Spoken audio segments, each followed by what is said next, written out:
Too much of what's happening in our country today is not normal.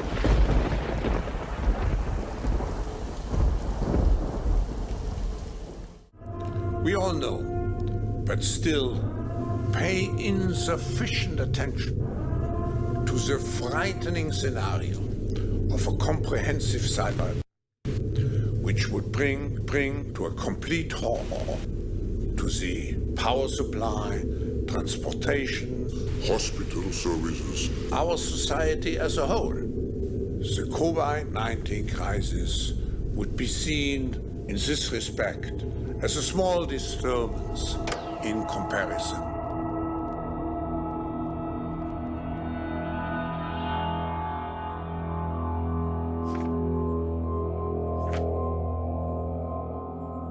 As of 2017, 6 major conglomerates lorded over mainstream media, be it broadcast, print, internet, radio, or film. Very little existed outside of their umbrellas. The big 6 at the time were Time Warner, Comcast, Disney, Sony, Rupert Murdoch's News Corp, and National Amusements, now Paramount Global.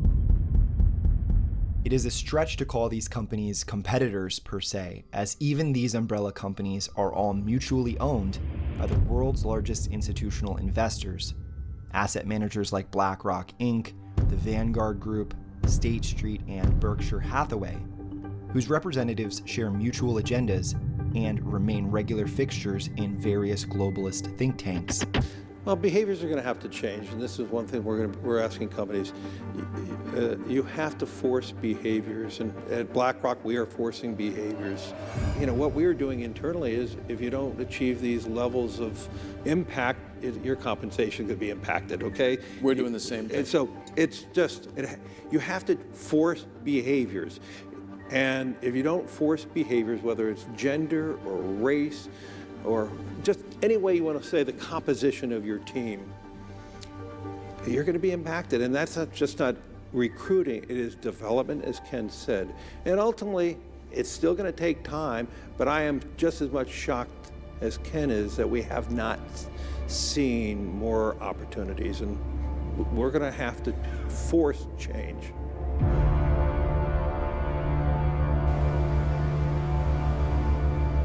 BlackRock in particular exercises tremendous financial power. Through an array of social, environmental, and economic policy frameworks, BlackRock and their so-called competitors mutually enforce the will and agendas of the international think tank class onto the entirety of the corporate world. The big 6 media companies, despite public perceptions, are just components of one quasi-monopolistic, centralized system of systems. President Biden, something the special counsel said in his report is that one of the reasons you were not charged is because, in his description, you are a well-meaning elderly man with a poor memory. I'm well-meaning, and I'm an elderly man, and I know what the hell I'm doing. I've been president. I put this country back on its feet. I don't need his recommendation. It's How totally bad is your memory, and can you continue as president? At least on paper, the primary mandate of a free press is to act as a counterbalance, to keep rampant establishment powers in check. However, the press in modernity is not only failing in its role of keeping the establishment in check, the press routinely and proactively defends the establishment through illusion, omission, and gaslighting.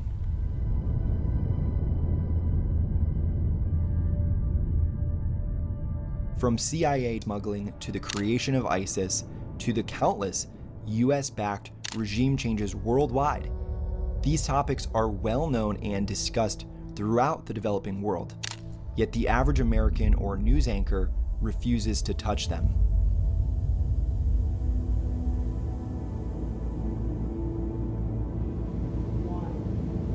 My fellow citizens, at this hour, American and coalition forces are in the early stages of military operations to disarm Iraq, to free its people, and to defend the world from grave danger. The role of the press in our society is crucial to the population's discernment between truth and fiction. If a nation was to be subverted from within, the press would undoubtedly be the primary weapon leveraged by its adversaries. And this is exactly our current predicament. As a mechanism of fifth-generational news organizations and even individual journalists are often tapped as assets by intelligence agencies seeking to control a narrative. This was the case with German journalist and whistleblower Udo Ulfkott. Well, I've been a journalist for about 25 years, and I was educated to lie, to betray, and not to tell the truth to the public. It is not right what I have done in the past, to manipulate people, to make propaganda against Russia, and it is not right what my colleagues do and have done in the past, because they are bribed to betray the people, not only in Germany, all over Europe. I just have written in the book how we have betrayed in the past our readers just to push forward, and because I don't want this anymore. I'm fed up with this propaganda. I was supported by the Central Intelligence Agency, by the CIA. Why? Because I should be pro-American. I'm fed up with it. I don't want to do it anymore. The Central Intelligence Agency has been a significant force in US and international news media since the end of exerting considerable influence over what the public sees, hears, and reads. So Anderson, what influence do you think the CIA has when it comes to mainstream media? Dude, you're being just ridiculous. To manipulate the news and mainstream media? So Anderson Cooper has 3 security guards all around him now. Get just one statement from you. Researchers have long pointed to Project Mockingbird as the quintessential example of collusion between intelligence and media. Mockingbird emerged from the CIA forerunner, the Office of Strategic Services, which had established a network of journalists and psychological experts by the end of... Hey Anderson, we had a great interview last time. I was wondering if you get a chance to look into Operation Mockingbird? You know what that is. You're talking about something, what, from the 1950s, dude? 1970s official declassified program, how the CIA infiltrated the mainstream media from the higher up. Right. It's declassified. The State Department's Office of Policy Coordination, the OPC, led by OSS staffer Frank Wisner, continued several OSS contacts after the war and was absorbed by the newly formed Central Intelligence Agency. According to author and historian Lisa Peace, the OPC, quote, became the fastest growing unit within the nascent CIA, rising in personnel from 302 in 1949 to 2,812 in 1952, along with 3,142 overseas contract personnel. In the same period, the budget rose from $4.7 million to $82 million. In 1948, the OPC and Office of Special Operations merged to form the CIA, absorbing OPC media assets. Wisner would officially establish Mockingbird that year. At that time, Frank Wisner was in possession of the top-secret Propaganda Assets Inventory, otherwise known as Wisner's Mighty Wurlitzer, a Rolodex of over 800 news and information entities who were prepared to sing any tune Wisner chose. Wisner was a close associate of CIA Director Allen Dulles. Together they recruited Philip Graham, husband of Washington Post owner Katharine Graham, to run the Mockingbird operation within the industry. The Washington Post would develop into one of the most influential news organizations in the United States, thanks in part to its ties with the CIA. 1/3 of my staff in this task force was covert action was propagandists whose professional career jobs was making up stories and finding ways to get them into the press.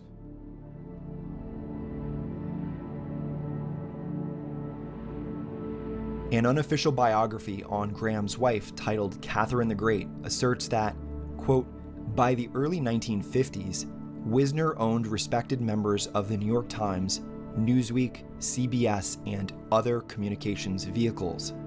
Unfortunately, Philip Graham later committed suicide at the age of 48. his son William Graham followed suit 50 years later. The idea that it is necessarily nefarious, it's always engaged in overthrowing governments, that's false. This has gone on 50 or 60 years, where the United States has been involved in overthrowing governments. Mossadegh back in 1953. Nobody knows who Mossadegh was. Democratically elected Prime Minister of Iran. He was overthrown by British and American interest because he threatened oil interest of the British.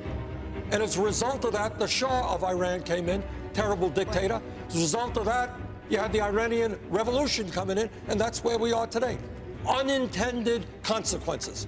By the late 1950s, to reduce criticisms leveled against its domestic influence operations, the agency aimed to avoid judicial intervention or congressional monitoring by, quote, infiltrating the groves of academia, the missionary corps, the editorial boards of influential journal and book publishers, and any other quarters where public attitudes could be effectively influenced. I can assure you that the CIA, when I was there as director, and I'm quite sure it's the same with Mr. McCone, has given these committees full information about what it's doing, how it's spending its money, and how it operates. Carl Bernstein, one of the journalists who broke the Watergate scandal, in his landmark article, The CIA and the Media, asserted that the CIA had continued its furtive relationship with the press from the 1950s into the late 70s. In this article, Bernstein claimed that there were well-known columnists and broadcast commentators whose, quote, relationships with the CIA go far beyond those normally maintained between reporters and their sources. They are referred to at the agency as known assets and can be counted on to perform a variety of undercover tasks. They are considered receptive to the agency's point of view on various subjects. In 1977, Rolling Stone magazine alleged that one of the most important journalists under the control of Operation Mockingbird was Joseph Alsop, whose articles appeared in over 300 different newspapers. However, the CIA's involvement with the media did not remain limited to print. In 1999, the CIA established a venture capital arm called In-Q-Tel, which sought to, quote, identify and invest in companies developing cutting-edge information technologies that serve United States national security interests. The firm has established financial relationships with Google and Facebook, among many other internet platforms. Quote, while In-Q-Tel originally catered largely to the needs of the CIA, today the firm supports many of the 17 agencies within the US intelligence community, including the National Geospatial Intelligence Agency, the Defense Intelligence Agency, and the Department of Homeland Security Science and Technology Directorate.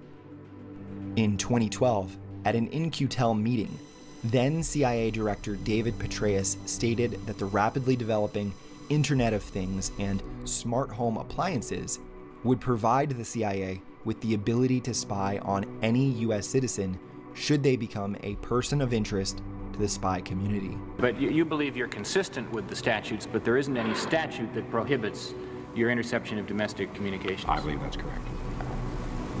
Nothing further, Mr. Chairman.